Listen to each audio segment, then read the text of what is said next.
मुझे ये सुअवसर देने के लिए मैं पास्टर बरकत का बहुत शुक्रिया अदा करता हूँ और मैं धन्यवाद करता हूँ कि मुझे ये फिर से एक मौका मिला कि प्रभु का वचन मैं साझा कर सकता हूँ।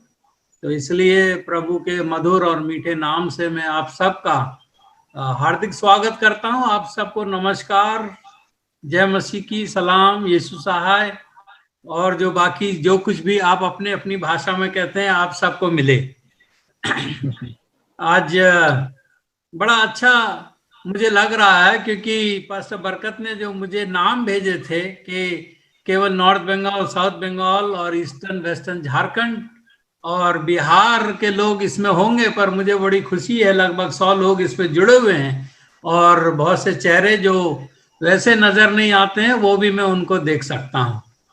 तो मुझे बड़ी खुशी है कि आप लोग परमेश्वर के वचन के भूखे और प्यासे हैं और सुनना चाहते हैं। मुझे यकीन है कि आप इसलिए नहीं आए हैं कि पास्टर वीपी सिंह बोल रहे हैं, परंतु इसलिए आए हैं कि आप प्रभु का वचन सुनना चाहते हैं। पास्टर वीपी सिंह तो नाचीज है, पर जो हम वचन बोलना चाहते हैं वो परमेश्वर की ओर से है। तो हमारी प्रार्थना यही है कि परमेश्वर अपने वचन को आशीषित करे और जितने सुनने वाले हैं उन्हें भी आशीषित करे। बहुत समय की बात है जब हम हाई स्कूल में पढ़ते थे। इससे पहले मैं आगे बढ़ूं, मैं बता देना चाहता हूं, पास्टर बरकत ने मुझे कुल 30 मिनट दिए हैं, पर क्योंकि मेरी भाषा इतनी अच्छी नहीं है, मैं 30 मिनट में पैगाम या सुसमाचार या उपदेश या संदेश दे नहीं सकता हूं। क्योंकि जब मैं संदेश देने लगता हूं मुझे इतना अच्छा लगता है कि मैं फिर घड़ी नहीं देखता हूं, पर कोशिश करूंगा कितना जल्दी हो सके। पर आप 30 मिनट का सोचकर मत चलिए। अगर पानी वगैरह आपने अपने पास नहीं रखा है तो रख लीजिए, ताकि अगर प्यास लगे तो आप पी सकते हैं। तो बहुत समय की बात है जब हम रुड़की में पढ़ते थे, हाई स्कूल में पढ़ते थे, और डॉक्टर अतर सिंह मेरे साथ जुड़े हुए हैं इस जूम मीटिंग में। डॉक्टर अतर सिंह के गांव में एक एफर्ट मीटिंग चल रही थी और काफी बड़े बड़े दिग्गज लोग, माफी चाहता हूं मेरे कुछ शब्द उर्दू के हो सकते हैं, कुछ बड़े लोग उस एफर्ट मीटिंग में हिस्सा ले रहे थे। और जैसे कि पास्टर आनंद फ्रैंकलिन, पास्टर मल, पास्टर साइमन, पास्टर सिम्पसन, बहुत से लोग ये हमारे बीच में अब नहीं रहे। तो बहुत कुछ सिखाया जा रहा था और जो वहाँ गांव के लोग थे शायद कुछ वो समझ पा रहे थे, कुछ नहीं समझ पा रहे थे। बीच में मिसिस फ्रैंकलिन, आनंद फ्रैंकलिन उठी और वो कहती हैं कि हम आपको मूसा की कहानी सुनाना मांगते हैं। जब उन्होंने ये सुना मूसा की कहानी तो उन्होंने कहा अब आएगा मजा। मैं यूपी की भाषा बोल रहा हूँ। सारी लेडीज और जितने लोग थे वो कहते हैं अब आएगा मजा, क्योंकि अब हमने मूसा की कहानी सुननी है। आएगा मजा मतलब अब अच्छा लगेगा, मजा आएगा, क्योंकि अब हम मूसा की कहानी सुनेंगे। यूपी में मूसा जो है चूहा को कहा जाता है। मुझे नहीं पता आपकी भाषा में क्या कहा जाता है, पर जो बड़ा चूहा होता है उसको यूपी में मूसा कहा जाता है। तो भाइयों बहनों, आज हम मूसा की कहानी सुनेंगे। हाँ, और वो मूसा चूहा नहीं, पर मूसा जो बाइबल में पाया जाता है। तो इसलिए मुझे यकीन है कि आप सब लोग अपनी बाइबल खोल के बैठे होंगे और मिस्टर कॉर्नेलियस किस्कू ने ऑलरेडी कुछ वचन पढ़ा। हम निर्गमन की पुस्तक और उसका 3रा अध्याय खोलेंगे। तो इसलिए आज जो है हम मूसा का अध्ययन करेंगे, एक सरमन कह लीजिए या अध्ययन कह लीजिए, पर हम मूसा के बारे में आज कुछ सीखना चाहते हैं, उसकी जिंदगी से, और उससे हम कुछ सीखना चाहते हैं। तो अगर आपने अपना अपना पवित्र शास्त्र बाइबल खोल ली है तो निर्गमन उसका 3रा अध्याय, और हम 7वीं आयत से चलेंगे। आपको पता है कि मूसा जंगल में बियाबान में भेड़ें चरा रहा था, इतने में उसने एक झाड़ी जलती देखी, पर ताज्जुब की बात ये थी, अचंभे की बात ये थी कि झाड़ी जल तो रही थी, मतलब भस्म नहीं हो रही थी, खत्म नहीं हो रही थी। इसलिए मूसा ने सोचा मैं जाके देखता हूं ये क्या चीज अजीब व गरीब क्या चीज है। तब आप जानते हैं इस कहानी को बीच में नहीं जाएंगे। वो झाड़ी के पास गया, परमेश्वर ने कहा है मूसा जिस जगह तू खड़ा है वो पवित्र स्थान है, अपने जूते निकाल दे। और परमेश्वर ने उससे बातचीत की। और 7वीं आयत से हम चलते हैं, निर्गमन उसका 3रा अध्याय और 7वीं आयत यूं कहती है, फिर यहोवा ने कहा मैंने अपनी प्रजा के लोग जो मिस्र में हैं उनके दुख को निश्चय देखा है, और उनकी जो चिल्लाहट परिश्रम कराने वालों के कारण होती है उसको भी मैंने सुना है, और उनकी पीड़ा पर मैंने चित्त लगाया है। इसलिए अब मैं उतर आया हूं, मतलब स्वर्ग से नीचे उतर आया हूं कि उन्हें मिस्रियों के देश में से छुड़ाऊं और उस देश से निकाल कर एक अच्छे और बड़े देश में जिसमें दूध और मधु की धाराएं बहती हैं, अर्थात कनानी, हित्ती, एमोरियो, परिज्जी, हिब्बी और युबीसी लोगों के स्थान में पहुंचाऊं। तो परमेश्वर जो है मूसा को अपनी इच्छा जताता है, बताता है कि मैं क्या करने वाला हूं, क्या करने जा रहा हूं, कि मैंने मिस्री लोगों की सताहट के कारण जो मेरे लोग चिल्ला रहे हैं उनको मैं अब निकालने आ गया हूं। आपको पता होगा कि अब्राहम को परमेश्वर ने पहले ही भविष्यवाणी की थी कि तेरे लोग 400 साल से भी अधिक दूसरे देश में पलेंगे, दूसरे देश में पनपेंगे। और वो 400 वर्ष जो हैं पूरे हो गए, और अब परमेश्वर जो है मिस्र से अपने लोगों को, इजरायलियों को जो काफी बढ़ चुके थे, लगभग 2 लाख की उनकी आबादी थी, उनको वहां से निकालना चाहता है। इसलिए वो मूसा को अपनी राय या अपना इरादा बताता है, और 9वीं आयत में इस प्रकार कहता है, इसलिए देयरफॉर, इसलिए अब सुन। किसके लिए कह रहा है? मूसा के लिए कह रहा है, अब तू सुन। इस्राएलियों की चिल्लाहट मुझे सुनाई पड़ी है और मिस्रियों का उन पर अंधेर करना भी मुझे दिखाई पड़ा है।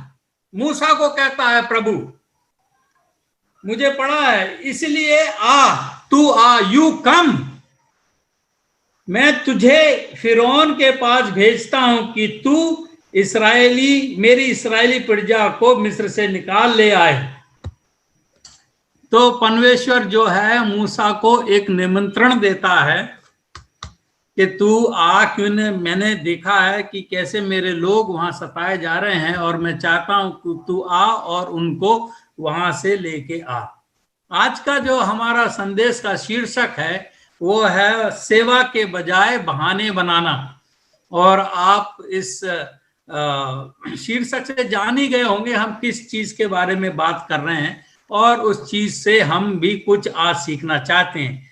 आज हम कोविड-19 के बीच में है, उसके दौरान में है एक महामारी जो पूरे दुनिया में फैली हुई है, और हम एक दूसरे से मिल नहीं सकते हैं, अपने चर्चों में, अपनी कलीसियाओं में एक दूसरे से जुगानगत मेल मिलाप नहीं कर सकते हैं। परंतु जो लोग परमेश्वर के संदेश को फैलाने की इच्छा रखते हैं वो किसी ना किसी तरीके से आज इस संदेश को दूसरों तक पहुंचा रहे हैं। मेरे लिए, मैं खुद ये कहना चाहता हूं कि मेरे लिए ये महामारी एक बरकत का बाइस हुआ है, ये आशीष है कि हम अब अगर सही समय में होते तो इतना संदेश दूसरों तक ना पहुंचा पाते जो हम आज कर रहे हैं। और इसी दौरान आज हम आपके सामने भी रूबरू है कि हम परमेश्वर का संदेश पहुंचा सकें।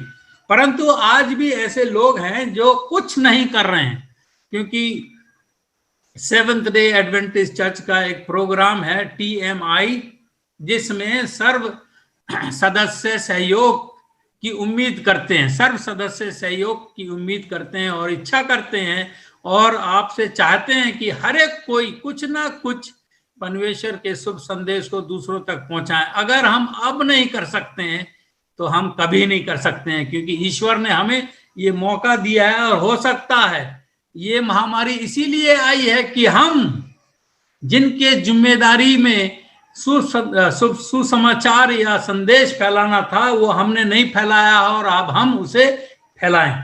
तो निर्गमन 3रा अध्याय और 9 आयत में परमेश्वर अपनी इच्छा मूसा को जाहिर करता है, मूसा को बताता है। लेकिन जब परमेश्वर एक पुकार के साथ मूसा से मिलता है तो वो सेवा के बजाय बहाने बनाने लगता है।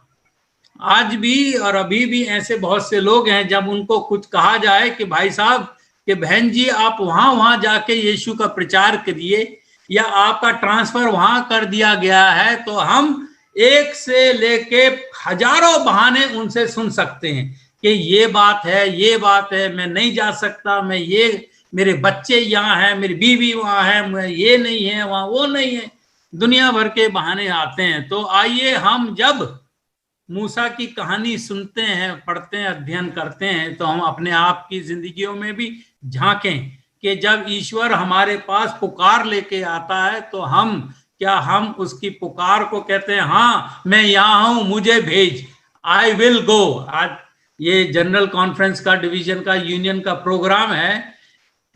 शायद कहता है, परमेश्वर कहता है कि कौन हमारे लिए जाएगा, कौन है, और नबी कहता है मैं हूं, परमेश्वर मुझे भेज, मैं जाऊंगा। काश हम सबकी भी यही होनी चाहिए। परंतु मूसा जो है सेवा के बजाय बहाने बनाने लगता है। कभी कभी हमारे बहाने इतने ढेर हो जाते हैं कि परमेश्वर के लिए कुछ करने के रास्ते में आ जाते हैं। इतने बहाने बनाते हैं कि जो कुछ परमेश्वर हमसे कराना चाहता है वो रोड़ा बन के हमारे रास्ते में आ जाते हैं। कभी कभी हमारे बहाने हमें परमेश्वर के लिए कुछ भी करने से रोक देते हैं। इसलिए भाइयों बहनों, जब पुकार आए, पुकार परमेश्वर झाड़ियों में से तो नहीं बोलेगा, और ना ही आज रूबरू होके या आमने सामने होके हमसे पुकार करेगा, परंतु वो किसी ना किसी जरिए से, लीडर के जरिए से, चर्च के जरिए से, दूसरों के जरिए से ये पुकार भेजता है ताकि हम उसके काम कर सके। परंतु मूसा एक श्रृंखला, बहानों की एक श्रृंखला, एक के बाद एक बहाना, एक के बाद एक बहाना लगाने लगता है ताकि परमेश्वर ने उसे जो पुकार दी है उसके लिए वो कह सके कि मैं इस काम के लिए जिम्मेदार नहीं हूं, this is not my work, I am not responsible to do this work. तो मूसा जो है वो एक के बाद एक बहानों की श्रृंखला या लड़ी या चेन बना देता है। तो हम देखेंगे बहाना नंबर 1, मिस्टर कर्नेलियस ने 11वीं आयत में वो पढ़ा है, बहाना नंबर 1। अगर आप लिख सकते हैं तो लिख लीजिए, आपको काम आएगा अध्ययन करने में, क्योंकि अगर आप हमारे संदेश सुन रहे हैं तो कुछ हफ्तों के बाद वो संदेश आएगा कि हमें अपना बाइबल का अध्ययन कैसे करना चाहिए। और अध्ययन करते समय हमें लिखने की जरूरत है, क्योंकि इंसान की बुद्धि इतनी सीमित है कि 72 घंटे के अंदर अंदर कम से कम 90 से 95% चीजें भूल जाता है। इसलिए सलाह दी जाती है कि हम लिख लें जो हमें सिखाया जाता है। तो बहाना नंबर 1 वो कहता है पद 11 में, तब मूसा ने परमेश्वर से कहा मैं कौन हूं। कभी कभी हम अपनी कीमत नहीं समझ पाते, कभी कभी हम नहीं जानते कि हम कौन हैं। जब परमेश्वर ने हमें सेवकाई के लिए बुलाया है तो आपको, मुझे जान लेना चाहिए कि मैं परमेश्वर का संदेश वाहक हूं, मैं परमेश्वर का मैसेंजर हूं। और इसमें मूसा कहता है मैं कौन हूं, मैं कुछ भी नहीं हूं, तू मुझे क्यों भेजना चाहता है। दैट्स व्हाट इट मींस कि आई एम नथिंग, मैं कौन हूं। तब मूसा ने परमेश्वर से कहा मैं कौन हूं जो फिरौन के पास जाऊं और इजरायलियों को मिस्र से निकाल ले आऊं। ये मानना भाइयों बहनों गलत है कि जब हम बोलेंगे तो कोई भी नहीं सुनेगा। जब परमेश्वर जब भेजता है तो इस यकीन से, इस विश्वास से जाइए कि जब हम बोलेंगे तो लोग सुनेंगे, क्योंकि हम परमेश्वर के संदेश वाहक हैं। मैं कोई तो हूं, ऐसा नहीं मैं कौन हूं, मैं कोई तो हूं, और मैं जो हूं परमेश्वर का नुमाइंदा हूं, representative of God. I am representing God when I go out to preach. तो ये मानना गलत है कि हमें कोई नहीं सुनेगा या हम पर कोई विश्वास नहीं करेगा। मूसा अस्वीकार होने के, लोग मुझे अस्वीकार कर देंगे या विफल होने की भावना से डर रहा था। वो सोच रहा था इससे पहले कि वो काम पर जाए, इससे पहले कि वो जो काम उसको दिया गया है उसमें जाए, वो पहले ही विफलता से और अस्वीकार होने से डर रहा था। जब हमें एक पादरी बनाकर किसी गांव में भेजा जाता है, अरे वहां के लोग तो ऐसे हैं, वो मुझे नहीं सुनेंगे, वो अस्वीकार कर देंगे, वहां तो मसीह लोगों को घृणा की जाती है, ये है वो है, दुनिया भर के हम बहाने लगाते हैं। तो भाइयों बहनों, इससे पहले कि हम पुल तक पहुंचे, हम पुल के पार करने की इच्छा पहले ही करने लगते हैं। अभी तो नदी आई नहीं और सोचते हैं वो नदी पार कैसे होगी। परंतु भाइयों बहनों, जैसे इजराइल ने, जब उन्होंने यर्दन नदी में पैर रखा तो यर्दन नदी अपने आप फट गई। आप जरा हुक्म का पालन तो कीजिए। परमेश्वर जब आपको पुकार देता है, पुकार सुन के निकलिए, तो रास्ता तो वो बनाएगा, हम नहीं बनाएंगे। इसलिए परमेश्वर ने मूसा को पद 12 में कहा, उत्तर दिया, उसने कहा, निश्चय मैं तेरे संग हूं। तू तो कहता है मैं कौन हूं, पर मैं तुझसे कह रहा हूं मैं तेरे संग हूं, और इस बात का कि तेरा भेजने वाला मैं हूं। भाइयों बहनों, ये this we must remember that we are sent by God, not by anybody और ह्यूमन एजेंसी।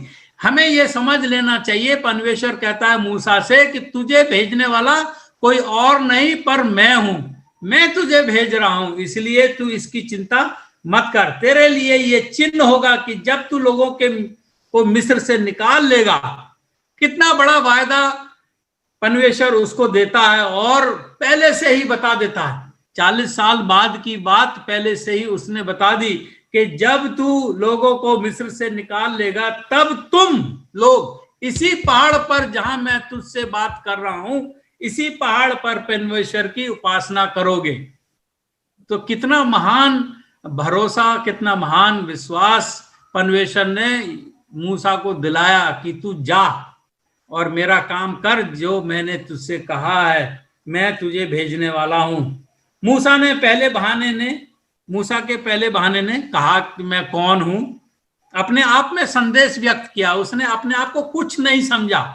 जब परमेश्वर हमें भेजता भाइयों बहनों, तो हमें समझ जाना चाहिए कि हम आम आदमी नहीं है, हम ऐरा गहरा नत्थु गहरा नहीं है। यूपी में ऐसा कहते हैं, मुझे नहीं पता आप लोग क्या कहते हैं। We are not just ordinary people, we are not anybody on the road, we are somebody, we are somebody. हम कोई है, कुछ है। जब ईश्वर हमें भेजता है, तो मूसा के पहले बहाने ने अपने आप पे संदेश प्रकट किया, व्यक्त किया।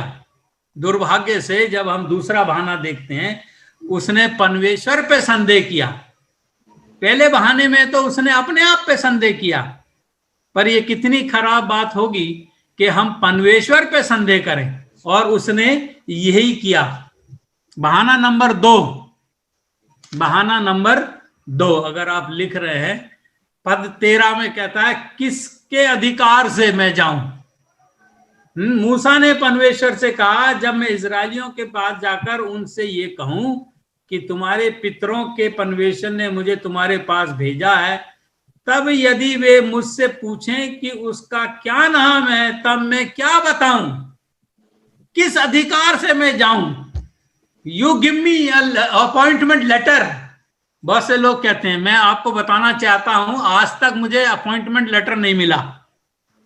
जब मैं कॉलेज से ग्रेजुएट हुआ, हमारे यूनियन के प्रेसिडेंट ने कहा, वीपी सिंह, विजयपाल सिंह, जाइए, आपको रुड़की में काम करना है। और मैं आज तक उस अपॉइंटमेंट लेटर का इंतजार कर रहा हूं। मुझे अपॉइंटमेंट लेटर की जरूरत नहीं है, जब प्रेसिडेंट ने कह दिया तो जाइए, और मैं गया, और आज तक मैं इस मिशन में काम कर रहा हूं। पर बहुत से लोग होते हैं, नहीं जी, जब तक मुझे अपॉइंटमेंट लेटर नहीं मिलेगा दिल्ली से, जब तक ये नहीं होगा, वो नहीं होगा, तब तक हम नहीं जाएंगे। एडवांस दीजिए, बजट दीजिए, ये दीजिए, वो दीजिए। किस अधिकार से जाऊं? परमेश्वर पे शक करता है। परमेश्वर कहता है, मैं तुझे भेज रहा हूं, और क्या अधिकार चाहिए? इससे बड़ा अधिकार और कुछ मिल सकता है? परमेश्वर ने मूसा से कहा, पद 14 में परमेश्वर कहता है, मैं कौन हूं, किसके अधिकार से जा रहा है?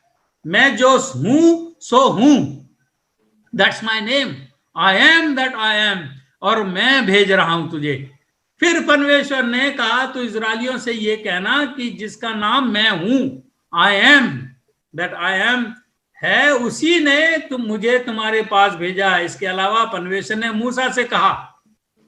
कितना कुछ परमेश्वर मूसा से कह रहा है। भाइयों बहनों, एक बात का ध्यान रखिए यहां कि हमारा परमेश्वर कितना प्यारा परमेश्वर है। ऐसा ऐसा हाथ जोड़ के उसे निवेदन कर रहा है जैसे कि मूसा के अलावा और दुनिया में कोई है नहीं, परंतु वो हमसे भी ऐसा करता है। क्योंकि हम उसके चुने हुए लोग हैं और वो चाहता है कि हम उसके हुक्म का पालन करके उससे आशीष पाएं। ये नहीं कि कोई और कुछ नहीं करता। बाइबल कहती है अगर तुम नहीं बोलोगे तो ये पत्थर बोल पड़ेंगे। परंतु यहां देखिए कि परमेश्वर मूसा से कितनी विनती कर रहा है, कितनी, मतलब हिंदी में हम देहाती भाषा में कहते हैं निहोरे कर रहा है, कितनी उससे प्रार्थना कर रहा है। कहता है पद 15 में कि तू इजरायलियों से ये कहना कि तुम्हारे पितरों का परमेश्वर अर्थात इब्राहिम का परमेश्वर, इसाक का परमेश्वर और याकूब का परमेश्वर यहोवा, उसी ने मुझको तुम्हारे पास भेजा है। देख, सदा तक मेरा नाम यही रहेगा। कहता है मैं हूं जो हूं, पहले था, अभी भी हूं, आगे भी रहूंगा, और पीढ़ी पीढ़ी में मेरा स्मरण इसी से हुआ करेगा। आज हम उसी नाम से उस परमेश्वर को जानते हैं जो था, जो है, जो रहेगा। I am that I am. उसका ना शुरुआत है ना उसका अंत है। वो हमेशा से है, हमेशा तक रहेगा। उस परमेश्वर के हुक्म से मूसा को मिस्र में जाना था। परमेश्वर कहता है मैं जो हूं सो हूं। परमेश्वर ने मूसा से कहा कि इसका तुझसे कोई लेना देना नहीं है। ये बात समझ लेना चाहिए। जब परमेश्वर हमें भेजता है तो हम अपनी कैपेसिटी में, अपनी हैसियत में नहीं जा रहे हैं। परमेश्वर मूसा से कहता है कि इससे तेरा कुछ लेना देना नहीं है, इससे तेरा, तुझसे मतलब नहीं है कि तू कौन है, वीपी सिंह है या बरकत मसीह है या XYZ है। ना ना ना ना, तुम कुछ भी नहीं हो, मैं हूं। क्योंकि तुम मेरे भेजे हुए मैसेंजर हो, संदेश वाहक हो।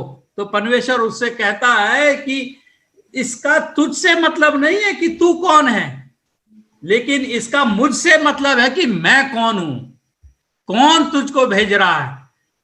मैं इसका परमेश्वर, उसका परमेश्वर, उसका परमेश्वर, इब्राहिम, इसाक, याकूब का परमेश्वर तुझे भेज रहा हूं। तो भाइयों बहनों, जब हमें ये पुकार आती है, अपने आप को सामने ना रखिए। हम तो उसके हाथ में इस्तेमाल होने वाले एक जरिया हैं। हमें तो परमेश्वर इस्तेमाल करना चाहता है, परंतु काम उसका है और काम वो ही करेगा। मूसा ने कुछ नहीं किया, जो कुछ किया परमेश्वर ने किया। अगर इस्राएलियों को मिस्र से बाहर लाया तो मूसा ने लाया। मूसा तो एक जरिए था जिसके द्वारा से परमेश्वर ने अपनी रहमत या अपनी अच्छाई उन लोगों पर दिखाई। तो जब हमें पुकार आती है, जब हमको जाना होता है, अपने बारे में मत सोचिए कि मैं कितना क्वालिफाइड हूं या नहीं हूं, या मैं क्या कर सकता हूं या क्या नहीं कर सकता हूं। नहीं, हमें यह सोचना चाहिए कि मुझे कौन भेज रहा है और उसके सामर्थ्य में मैं सब कुछ कर सकता हूं। तो भाइयों बहनों, परमेश्वर जो कहना मांगता है मूसा से कि इसका तुझसे मतलब नहीं है कि तू कौन है, इसका मुझसे मतलब है कि मैं कौन हूं, और मैं जो हूं सो हूं। क्या कारण है भाइयों बहनों, क्या कारण है कि इतने लोग परमेश्वर के प्रतिबद्ध नहीं है? क्यों लोग, people are not committed to God? क्या कारण है कि आज भी बहुत से लोग बस, जैसे कहते हैं, ढर्रा पीट रहे हैं, एक काम, एक बस रिक्वायरमेंट पूरी कर रहे हैं।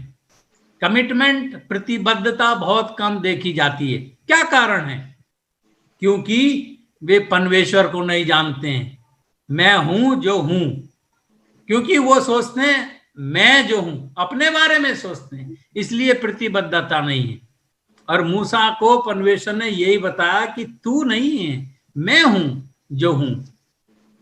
क्योंकि बहुत से लोग परमेश्वर को नहीं जानते जानते हैं, और हो सकता है वो उसके बारे में जानते हो, हम बारे में तो जानते हैं परंतु उसको नहीं जानते हैं कि वो कौन सा है। वो निजी परमेश्वर है, हमारा खुद का परमेश्वर है, my personal God who is involve intimately into my life. तो भाइयों बहनों, परमेश्वर को जानिए, परमेश्वर के बारे में ना जानिए और प्रतिबद्धता में पूरे उतरिए। मिस्र में इब्रानियों की तरह उन्होंने भी, बहुत से लोगों ने परमेश्वर को भूल गए हैं, वो नहीं जानते कि परमेश्वर कौन है। और आज मूसा को परमेश्वर बता रहा है कि मैं कौन हूं, इसलिए तू जा। वो कहता है ना, किस अधिकार से जाऊं, उसने बताया तेरे पास क्या अधिकार है।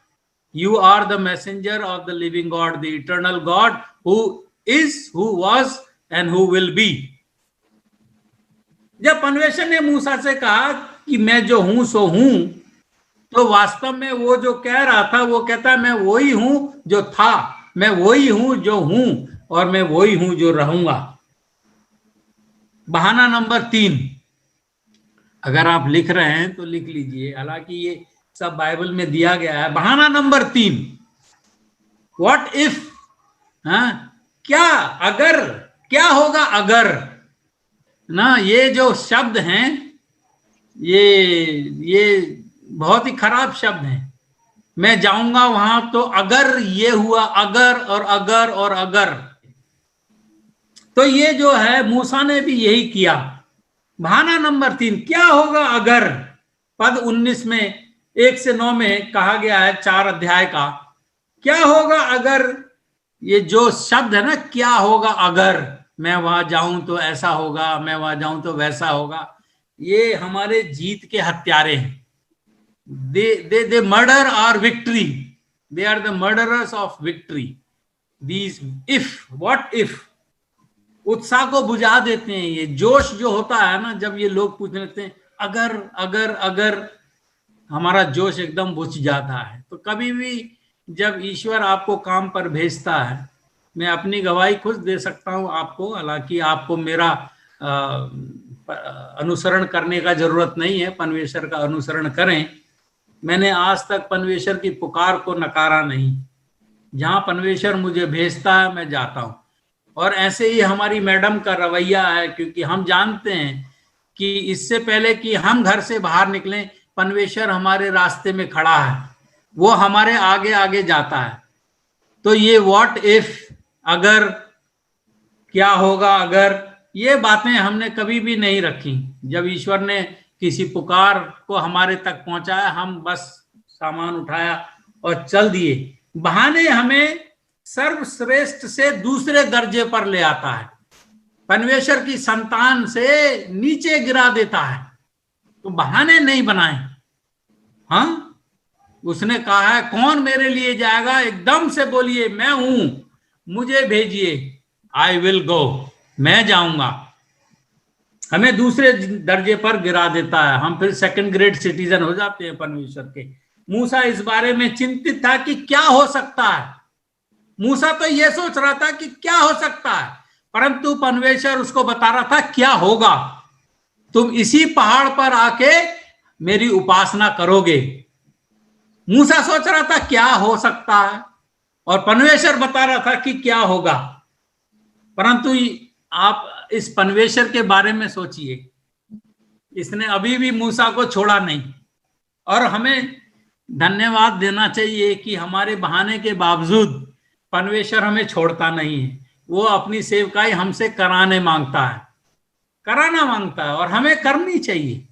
तो परमेश्वर क्या कहता है, वो कहता है, परमेश्वर उसे 3 प्रमाण देता है, 3 proofs। फर्स्ट, पहला जो प्रमाण था, उसकी लाठी एक सांप में बदल जाती है और फिर से वापस सांप में लाठी में बदल जाती। प्रमाण नंबर 1। क्या क्या किस तरीके से पेश आ रहा है परमेश्वर, मुझे कभी कभी बड़ा ताज्जुब होता है। एक बार तो मुझे हंसी भी आ गई कि इतना ढीठ आदमी के साथ परमेश्वर किस तरीके से व्यवहार कर रहा है। मेरे जैसा होता तो कह देता दफा हो यहां से, आई डोंट नीड यू। परंतु वो मेरे जैसा नहीं है, मेरे जैसा नहीं है। एक बार कोई रिफ्यूज कर देता है ट्रांसफर, मैं दूसरी बार उसे फिर कभी औधा नहीं देता हूं। ये मेरी फितरत है, ये मेरी कमजोरी कह लो या कुछ कह लो, बड़ी मुश्किल से मैं दूसरा मौका देता हूं, क्योंकि कुछ लोगों ने ये तजुर्बा ऑलरेडी कर लिया होगा। परंतु परमेश्वर ऐसा नहीं है, वो मूसा से बार बार उसको कहता है कि नहीं, तू मेरा काम करेगा। तो पहला प्रमाण वो देता है कि उसकी लाठी जो है वो सांप में बदल जाती है, और फिर सांप जो है लाठी में बदल जाता है। 4 अध्याय की उसकी 2 से 5 में मूसा से परमेश्वर कहता है कि तेरे हाथ में क्या है, what is in your hand. यहोवा ने उससे कहा तेरे हाथ में वो क्या है, वो बोला लाठी। उसने कहा उसे भूमि पर डाल दे, उसे भूमि पर डाल दे। जब उसने उसे भूमि पर डाला तब वो सांप बन गई, सर्प बन गई, और मूसा उसके सामने से भागा, डर गया। अभी तक जो लाठी थी वो जब उसने नीचे डाली तो सांप बन गई, और उस लाठी से जो अब सांप बन गई थी, मूसा डर के भागा। तब यहोवा ने मूसा से कहा हाथ बढ़ाकर उसकी पूंछ पकड़ ले, कि वे लोग तेरे पर विश्वास करें, प्रीति करें कि तुम्हारे पितरों के परमेश्वर अर्थात इब्राहिम के परमेश्वर, इसहाक और याकूब के परमेश्वर यहोवा ने तुझे दर्शन दिया है। तब उसने हाथ बढ़ाकर उसको पकड़ा, तब वो उसके हाथ में फिर से लाठी बन गई। ये ध्यान रखना जरूरी है कि परमेश्वर ने मूसा से कुछ ऐसा उपयोग करने के लिए नहीं कहा जो उसके पास नहीं था। जो हमारे पास है परमेश्वर उसी को ही इस्तेमाल कर सकता है। बहुत से लोग ऐसे होते हैं, जब मैं ये बन जाऊंगा तब मैं ये कर सकूंगा, जब मैं ये मेरे पास ये होगा तब मैं ये कर सकूंगा। They are waiting for that day, when that day will come I will do this this this. पर परमेश्वर जो है आपको जैसे आप है, जो आपके पास है, जो तोड़े आपके पास है, उसको इस्तेमाल करने में माहिर है। तो जो आपके हाथ में है उसे परमेश्वर को दे दें, जो भी तोड़े आपके पास है उसे दे दें, और वो उसको महान कर देगा। तो परमेश्वर कुछ भी ऐसा उपयोग करने के लिए नहीं कहता है जो हमारे पास नहीं है। वो परमेश्वर नहीं चाहेगा कि वीपी सिंह को ऐसी जगह भेजे जहां उसे गाना बजाना पड़े, क्योंकि मुझे वो आता नहीं है। बकवास करनी मुझे आती है, वो करने के लिए वो भेजता है, और मैं करता हूं और कर भी रहा हूं। तो भाइयों बहनों, जो आपके पास है, जो भी आपके हाथ में है, उसी से वो काम चलाएगा, उसी से वो बहुत कुछ हासिल कर सकता है। परमेश्वर हमारे पास जो है उसका उपयोग करता है। वो हमसे कभी कोई ऐसी मांग नहीं करेगा जो हमारे पास नहीं है। हम कभी भी पूरी क्षमता नहीं जान पाएंगे।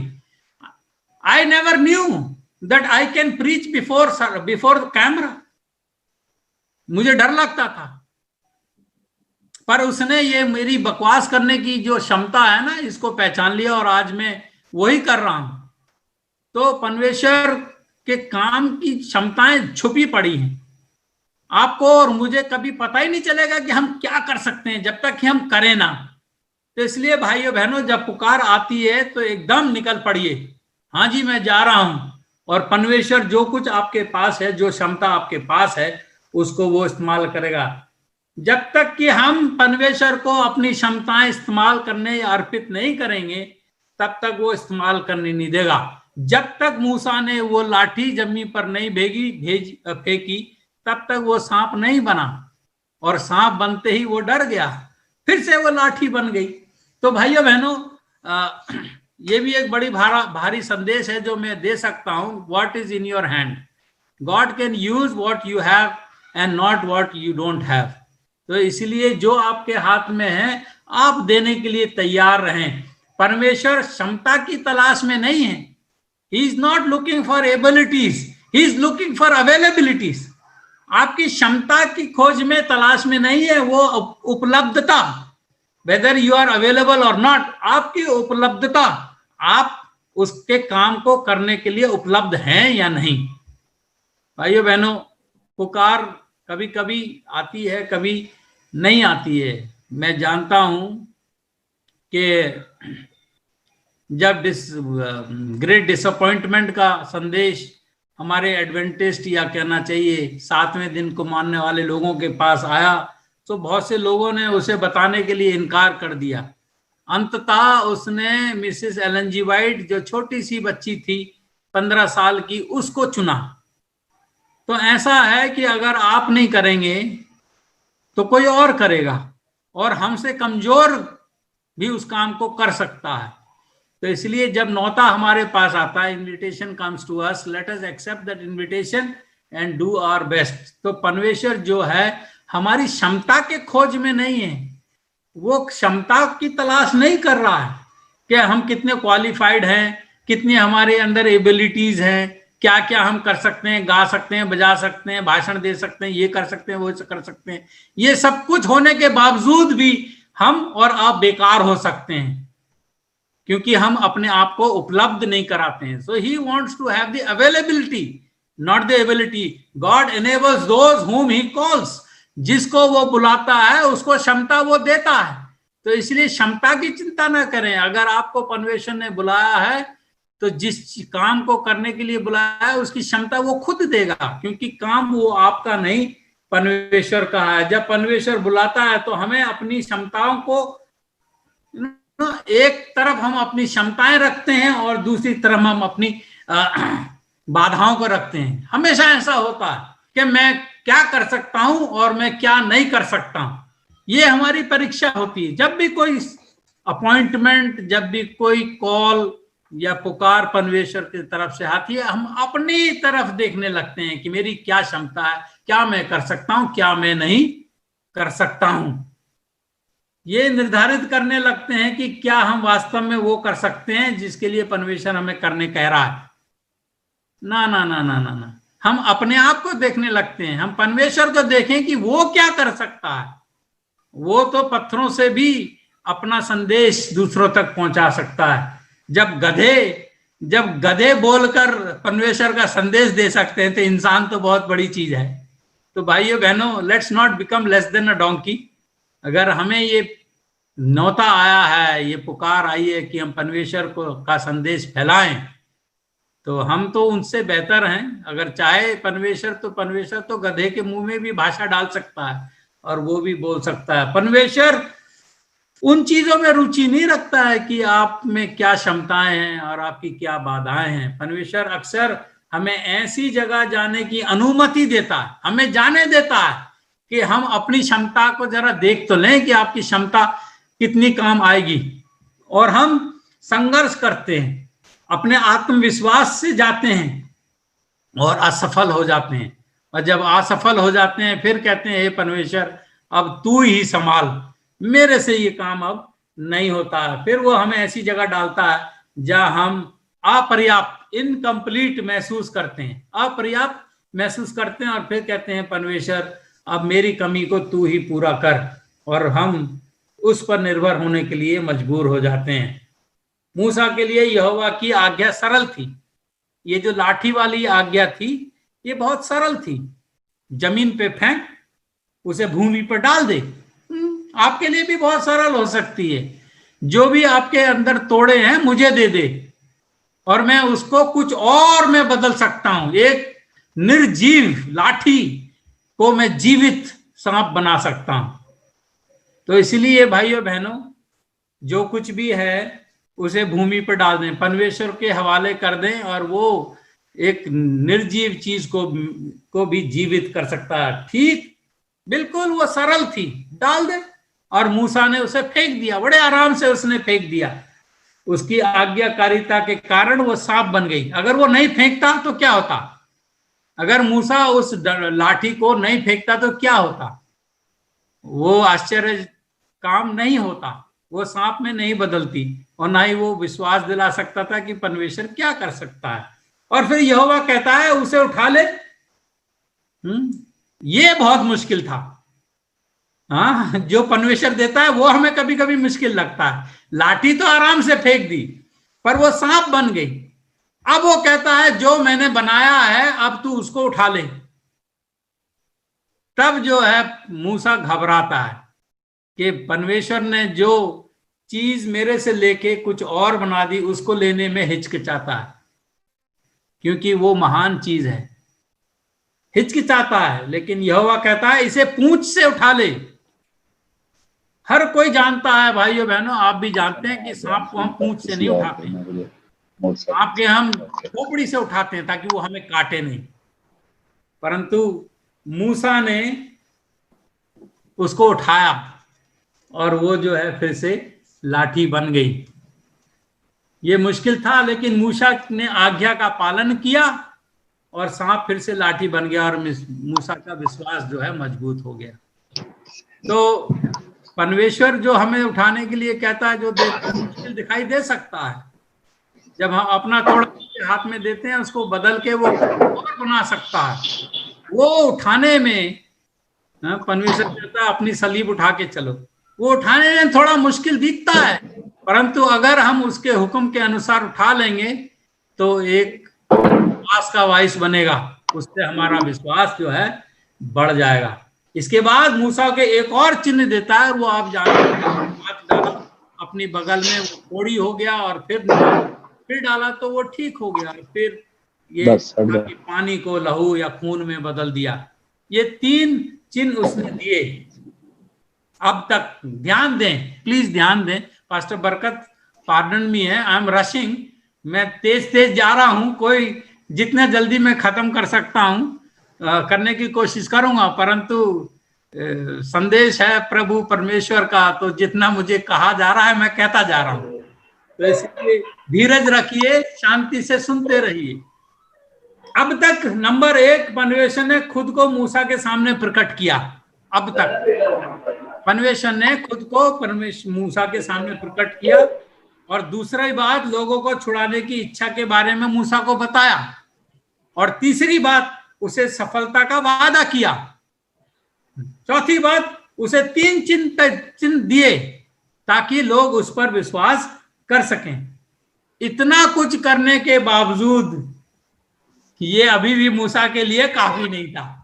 अब आप समझ सकते हैं हम कैसे परमेश्वर की पूजा करते हैं। इतना कुछ करने के बाद भी मूसा काम करने के लिए तैयार नहीं हुआ। क्या क्या 4 चीजें की। परमेश्वर ने खुद को प्रकट किया एक झाड़ी में, उससे बातचीत की और लोगों को छिड़ाने की अपनी इच्छा प्रकट की, सफलता का वायदा किया, 3 चिन्ह भी दिए, और बहुत कुछ कहा कि मैं कौन हूं, कौन तुझे भेज रहा है, तू नहीं है मैं हूं।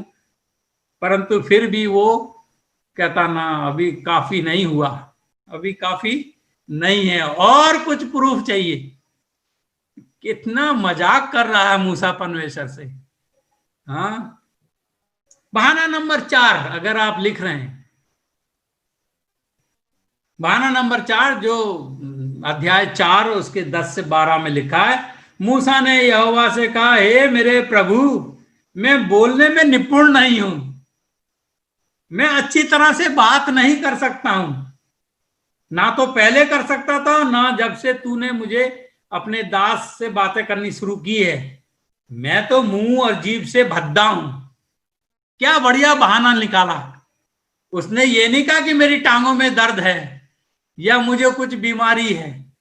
जो काम करने के लिए उससे कहा, मुंह से बोलने के लिए, उसी पे उसने कहा, बहाना लगाया, अरे नहीं नहीं पर प्रभु मैं तो बोल ही नहीं सकता हूं, मैं तो बोल ही नहीं सकता हूं।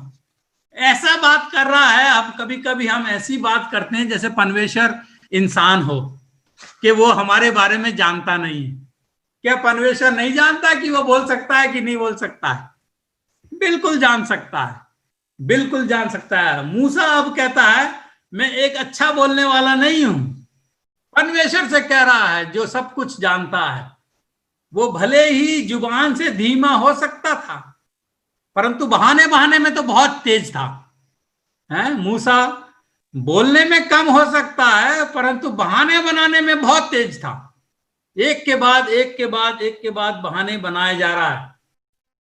ये अजीब लगता है, अजीब बात है। आप अगर ये टेक्स्ट लिखना चाहते हैं तो लिख लीजिए, प्रेरितों के काम और उसका 7वां अध्याय और 22 आयत में, जब स्टीफन अपने केस की आर्ग्यूमेंट कर रहा था सैनेड्रिन के सामने, और वो अपने पुरखों से अपनी पूरी कहानी बता रहा था, तब उस बातचीत के दौरान 7 अध्याय 22 आयत में स्टीफनस कहता है कि मिस्र में अपने जीवन के पहले 40 वर्षों में मूसा बातों में और कामों में एक सामर्थी आदमी था।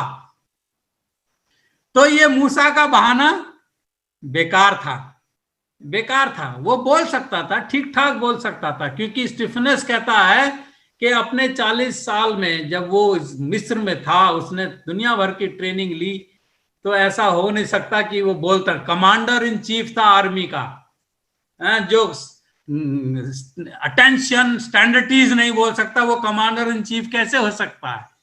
तो स्टीफनस कहता है कि वो अपने पहले 40 वर्षों में बातों में और कामों में एक सामर्थी आदमी था। चलिए कोई बात नहीं, मूसा ने एक और बहाना लगाया। यहोवा ने पद 11 और 12 चौथा अध्याय के मूसा को जवाब दिया। यहोवा ने उससे कहा, मनुष्य का मुंह किसने बनाया? तू क्या सोचता है? अगर तू बोलने में माहिर नहीं है या बोल नहीं सकता तो मैं तुझे ठीक नहीं कर सकता क्या? परंतु परमेश्वर ने ऐसा नहीं किया। जिस बहाने से उसने बहाना बनाया उसी बहाने से छोड़ दिया। चलो ठीक है, मनुष्य का मुंह किसने बनाया? और मनुष्य को गूंगा, बहरा, देखने वाला, अंधा, मुझ यहोवा को छोड़ कौन बना सकता है? कौन बनाता है? अब जा, मैं तेरे मुख के संग होकर जो तुझे कहना होगा वो तुझे सिखाता जाऊंगा। जा, अब तू उसकी भी चिंता मत कर। मूसा परेशान हो गया, एक से एक परेशान हो गया, एक से एक बहाना दे रहा है, पर हर बहाना बेकार जा रहा है। कहता कोई बात नहीं, तू बोल नहीं सकता है, फिर भी तू जा, और जो कुछ तुझे बोलना होगा मैं तुझे सिखाता जाऊंगा। भाइयों बहनों, हमारी कमियां परमेश्वर के लिए समस्या नहीं है।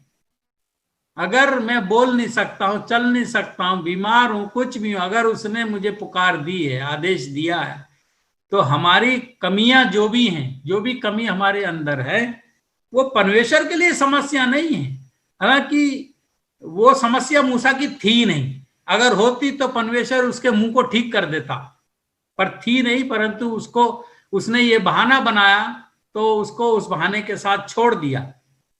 कहा उसकी हमारी कमियां परमेश्वर के लिए समस्या नहीं है। उसने हमें वैसा ही बनाया है जिसकी हमें जरूरत है। उसने हमें वैसा ही बनाया है जैसे हम हैं, और जैसे हम हैं हम उसके काम आ सकते हैं। उसने ही बनाया है। वो खुद कहता है, गूंगा कौन बनाता है? बहरा कौन बनाता है? जो बोल सकता है उसे कौन बनाता है? मैं ही बनाता हूं, मेरे अलावा और कौन बना सकता है? तो अगर तुम बहरे हो, गूंगे हो, लंगड़े हो, लूले हो, तो परमेश्वर ने हमें ऐसा बनाया, और वैसा होते हुए भी परमेश्वर हमें इस्तेमाल कर सकता है। यदि हम खुद को उपलब्ध नहीं कराते हैं या करते हैं तो हमारे जीवन के लिए परमेश्वर की योजना आगे नहीं बढ़ सकती।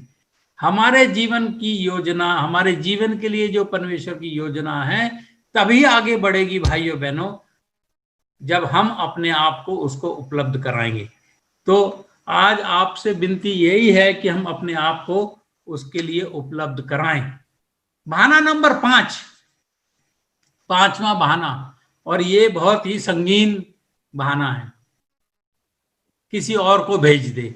इतना कुछ कहने के बाद भी उसने कहा, हे प्रभु, जिसको तू चाहे उसे भेज दे, मैं नहीं जा रहा। खत्म बात। मुझे डिसमिस कर दो या रेगुलराइज करो, ना करो, कुछ भी कर दो, मैं नहीं करता ये काम। इतना कुछ उसने कुछ किया परमेश्वर ने, और फिर भी मूसा क्या कहता है? ना, आई am not taking this appointment, मैं नहीं जा रहा।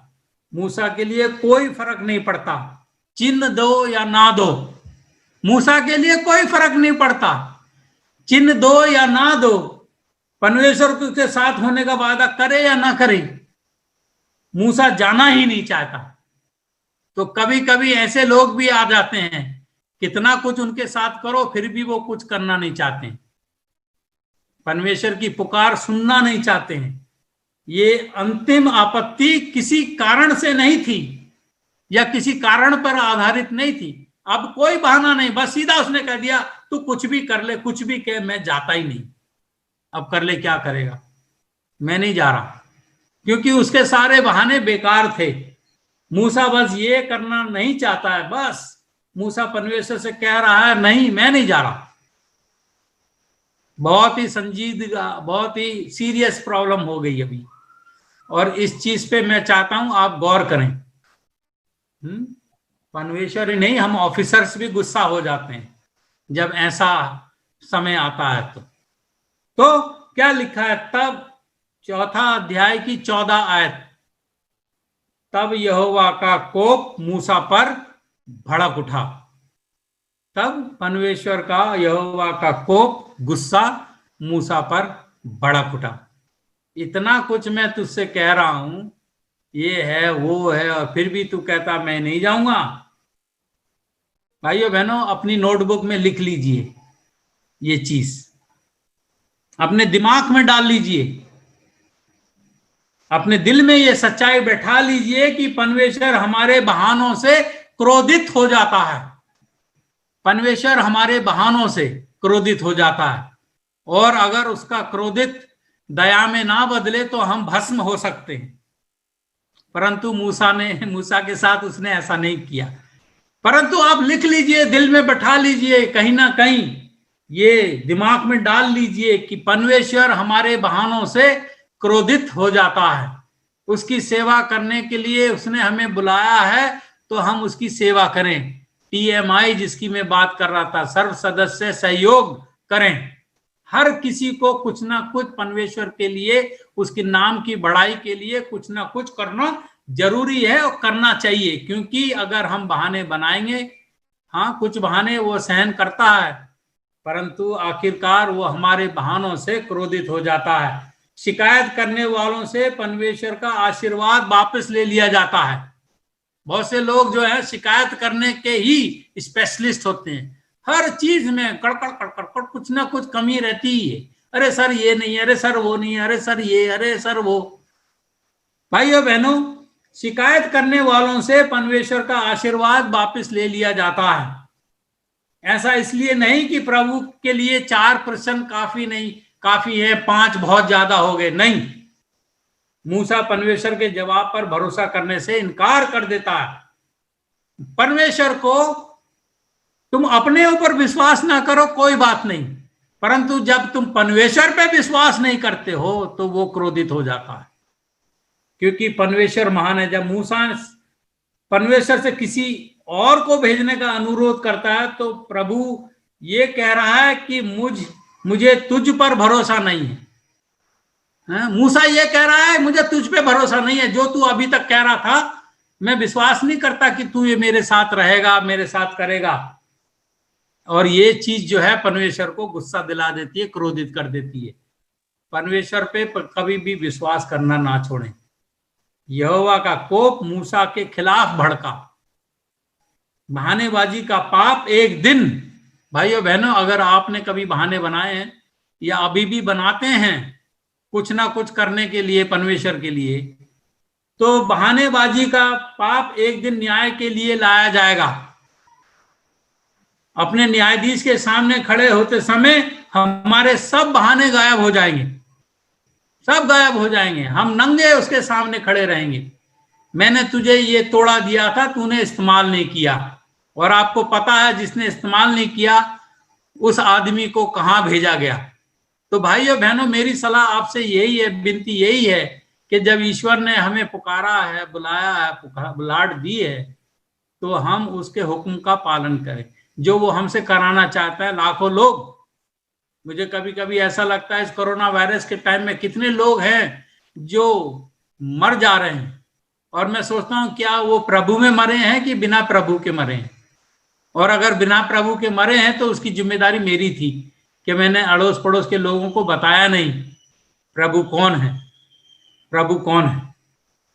तो शैतान इस चीज का इस्तेमाल करता है, ये बहानेबाजी का। बहाने ना केवल परमेश्वर को क्रोधित करते हैं बल्कि वे मसीह की देह के भीतर निराशा पैदा करते हैं। ये बहानेबाजी, आपको पता है जब लोग, मूसा ने 12 लोगों को भेजा था जासूसी करने के लिए, 10 में से वो 12 में से 10 ने कहा नहीं नहीं नहीं हम नहीं जा सकते, ये है वो है और दुनिया भर की बातें, और उसके चलते क्या कुछ हो गया और कितने लोग बर्बाद हो गए। बहाने बहुतों का सबका वजन ढोने के लिए कुछ के ऊपर वजन डाल देता है। बहाने मत कीजिए, आपकी जिम्मेदारी भी मैं उठाता हूं क्योंकि आप नहीं करते हैं, या मेरी जिम्मेदारी भी कोई और उठाता है क्योंकि मैं नहीं करता हूं। शैतान इसका इस्तेमाल विभाजन और निराश करने के लिए करता है, हमें डिवाइड करने के लिए करता है। तो बहानेबाजी मत कीजिए, हमें किसी और की जरूरत नहीं है उस काम को करने के लिए जिसके लिए परमेश्वर ने हमें बुलाया। ये मत कीजिए किसी और से करवा लीजिए, कोई और कर लेगा। मूसा ने जब ये कहा तो परमेश्वर उससे क्रोधित हो गया। पद 14 के अंत में परमेश्वर मूसा से कहता है कि क्या तेरा भाई लेवीय हारून नहीं है? मुझे तो निश्चय है कि वो बोलने में निपुण है। तू नहीं बोल सकता पर तेरा भाई हारून बोल सकता है। वो तेरी भेंट के लिए आ रहा है और तुझे देखकर मन में आनंदित होगा, इसलिए तू उसे ये बातें सिखाना और मैं उसके मुख के संग और तेरे संग होकर जो कुछ तुम्हें करना होगा वो मैं सिखाता जाऊंगा। भाइयों बहनों, मिस्र देश से इजरायलियों को छुड़ाने के लिए ट्रेनिंग किसको मिली थी? मूसा को, हारून को नहीं। पर मजबूरी में परमेश्वर ने समझौता करना पड़ा और मूसा जो नहीं जाना चाहा उसके साथ उसने हारून को भेजना पड़ा। जबकि तैयारी क्या कहते हैं, bachelor in theology, MA in theology करने तो आप गए, प्रचार करने कोई और जाए। हाँ, मिशन की स्पॉन्सरशिप लेके तो आप गए, फिर कहते हैं सर मैं प्रचार नहीं कर सकता, मुझे टीचर बना दीजिए। क्यों? ट्रेनिंग तो आपने ली, ट्रेनिंग तो मैंने ली, कोई और क्यों करे? परंतु आप देखते हैं कि मजबूरी में परमेश्वर ने हारून को भेजा। परमेश्वर ने मूसा के विश्वास को ही अकोमोडेटेड, समयोजित किया, ही अकोमोडेटेड। चलो भाई ठीक है, जो तू इतना विश्वास नहीं कर रहा है, अविश्वास को उसने ही accommodated his unfaithfulness, his faithlessness. लेकिन ये समझौता परमेश्वर के लिए सबसे अच्छा विकल्प नहीं था। कभी कभी परमेश्वर बढ़िया से कुछ कम विकल्प भी चुन लेता है, और उसने वैसा ही किया क्योंकि उसने लोगों को बाहर निकालना था। मूसा जाने के लिए तैयार नहीं था। 40 साल तक उसको ट्रेनिंग दी। हाँ, मिस्र में उसको ट्रेनिंग मिली। मूसा को तो जीवित रहने का हक नहीं था। भाई बहनों, मूसा को जीवित रहने का हक नहीं था। उसे पता था कि वो किस तरीके से आज जीवित है। जब मूसा पैदा हुआ था तो सब बच्चों को काट डाला था और बड़ी अजीबोगरीब तरीके से मूसा को पाला गया, तैयार किया गया ताकि वो एक दिन अपने लोगों को छुड़ाए। वो सब चीज उसने पानी फेर दिया। परमेश्वर कहां से उसको तैयार कर रहा था? उसके पैदा होने से पहले उसको तैयार किया और उसको इस दिन के लिए बचा के रखा। मूसा को ये पता था और पता होना चाहिए था कि आज अगर मैं जीवित हूं तो परमेश्वर की वजह से जीवित हूं, उसके कार्य के लिए जीवित हूं। परंतु उसने करने से इनकार कर दिया तो परमेश्वर ने उसे हारून उसको दिया। कार्य के लिए मूसा को प्रशिक्षित किया गया था, ना कि हारून को। कार्य के लिए मूसा परमेश्वर का आदमी था, लेकिन उसने मूसा से कहा कि उसके भाई हारून को उसकी सहायता करने की अनुमति दी जाएगी। भाइयों बहनों, ये समझौता कभी कभी नुकसानदायक हो जाता है। और आप जानते हैं, जब हारून को इस्राएलियों के मिस्र छोड़ने के बाद हारून ने अपने भाई और इस्राएलियों को बड़े संकट में डाल दिया था। वो हारून ही था जिसने मूर्ति बनाई। अगर मूसा खुद चला जाता तो वो दिन शायद इजरायलियों को या मूसा को देखना ना पड़ता। मूसा ने उस गुस्से में वो 10 हुक्म तोड़ दिए। ये हारून ही था, इजरायलियों को गंभीर संकट में डाल दिया था। वो हारून ही था जिसने इजरायलियों का मूर्ति बनाने में नेतृत्व किया था। उनके आगे आगे उसने मूर्ति बनाई थी जब मूसा 10 हुक्म लेने के लिए पहाड़ पर गया था। परमेश्वर की सिद्ध इच्छा, उत्तम इच्छा, बढ़िया इच्छा हमेशा उसके समझौते से अच्छी होती है। कभी कभी समझौता करने पर हम उसे मजबूर कर देते हैं। हाँ वीपी सिंह तुम नहीं कर रहे, चलो मैं किसी और को लगा देता हूं, परंतु वो किसी और को लगाना is not the best option, क्योंकि परमेश्वर ने हमें तैयार किया है और हम उसका कार्य करें। अंत में let us conclude, I want to conclude, sorry for the time that I have taken. अंत में हम सफलता देखते हैं, अच्छी बात है, अच्छी बात है। मूसा आखिरकार आज्ञाकारिता में जवाब देता है, आखिरकार at last he decided to go. निर्गमन 4:20 में तब मूसा अपनी पत्नी और अपने बेटों को गधे पर चढ़ाकर मिस्र देश की ओर परमेश्वर की उस लाठी को हाथ में लिए हुए लौटा, चला गया। परमेश्वर के कहने के अनुसार किया। उन जिंदगियों के बारे में सोचिए भाइयों बहनों, उन जिंदगियों के बारे में सोचे जिन्हें उसने अपनी आज्ञाकारिता के कारण छुआ था। हम कभी कभी ये चीज एहसास नहीं करते हैं कि अगर हम चले जाएं तो कितने लोग हमारे कारण मसीह को ग्रहण कर सकते हैं और अनंत जीवन पा सकते हैं। उतने लोगों की जिम्मेदारी हमारे ऊपर है जब एक बुलाहट आती है। मूसा के नेतृत्व में 20 लाख से अधिक इजरायली लोग अंततः गुलामी के देश से बाहर निकल के बाहर आए। जब हम आज्ञाकारिता में चलते हैं तो हम भी अपने आसपास के लोगों के जीवन को छुएंगे। तो please that is a request from God कि जब हमें कुछ काम दिया जाता हम करें, क्योंकि बहुत सौ का भविष्य, बहुत सौ का जीवन हम पर निर्भर है। हम मना करते रहें तो कितने लोग हो सकता है स्वर्ग न जाके नर्क पहुंच जाएं। आज भी कितने लोग महामारी के समय में बिना यीशु को जाने इस दुनिया से कूच कर जा रहे हैं, क्योंकि हम जिसके लिए हमें बुलाया गया वो नहीं कर रहे हैं, हम बहाना करते हैं। डॉक्टर बीजे मिलर हुए हैं, उन्होंने कहा है वो करना बहुत आसान है जो परमेश्वर हमें करने को कहता है। वो करना बहुत आसान है जो परमेश्वर हमें करने को कहता है, चाहे वो कितना भी कठिन क्यों ना हो, कितना भी कठिन क्यों ना हो, वो काम करना बहुत आसान है जो परमेश्वर हमें करने कहता है, बजाय उसके करने की जिम्मेदारी का ना करने की जिम्मेदारी का सामना करना। ना करने की जिम्मेदारी वो कठिन से कठिन काम के भी ज्यादा बढ़कर है, से भी ज्यादा बढ़कर है। तो इसलिए मुझे यकीन है कि ये जो मैंने अधिक समय आपका लिया है, कीमती समय, हाँ मुझे पता है आप लोग को सीरियल फीरियल देखना मांगते होंगे, पर मुझे संदेश सुनाने में बहुत मजा आता है और मैं पूरी बात कहकर ही बंद करता हूं। तो इसलिए वो करना बहुत आसान है जो परमेश्वर हमें करने को कहता है, चाहे वो कितना भी कठिन क्यों ना हो, बजाय उसे ना सामना करना। आज्ञाकारिता की कीमत अवज्ञा की कीमत की तुलना में कुछ भी नहीं है। आज्ञाकारिता की कीमत अवज्ञा या कहना ना मानने की कीमत तुलना में कुछ भी नहीं है। परमेश्वर के पास एक योजना है, गॉड हैज अ प्लान, लेकिन वो कभी भी आपसे उसकी योजना को बढ़ाने की उम्मीद नहीं करता है। परमेश्वर हम पे डिपेंड नहीं कर रहा है कि उसकी योजना को बढ़ाए। उसकी एक योजना है, आप करो या ना करो, लोगों को वो बचा के ही रहेगा।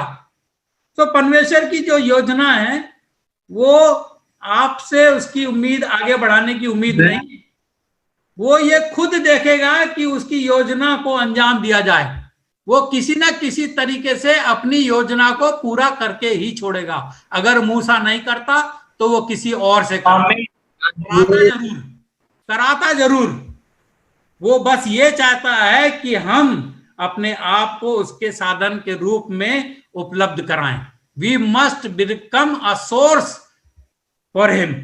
He simply wants that we should be available to him as an instrument.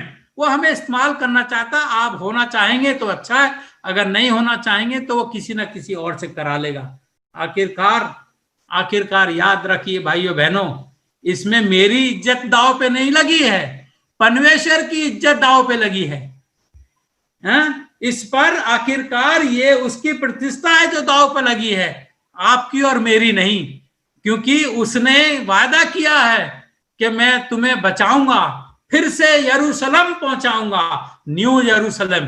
तो ये उसकी इज्जत का सवाल है, आपकी नहीं। आप करें ना करें, पर वो अपना वायदा पूरा करके रहेगा। माफी चाहता हूं अगर मैंने आपका समय लिया, पर ये बहुत ही कीमती शब्द थे जो मैंने आपके सामने प्रस्तुत किए हैं। काश ईश्वर आपको बरकत दे और आपको प्रतिबद्ध होने के लिए अपनी पवित्र आत्मा का वरदान दे, ताकि हम उसके कार्य में छोटा सा छोटा काम भी कर सके। ईश्वर आप सबको बरकत दे। God bless you all.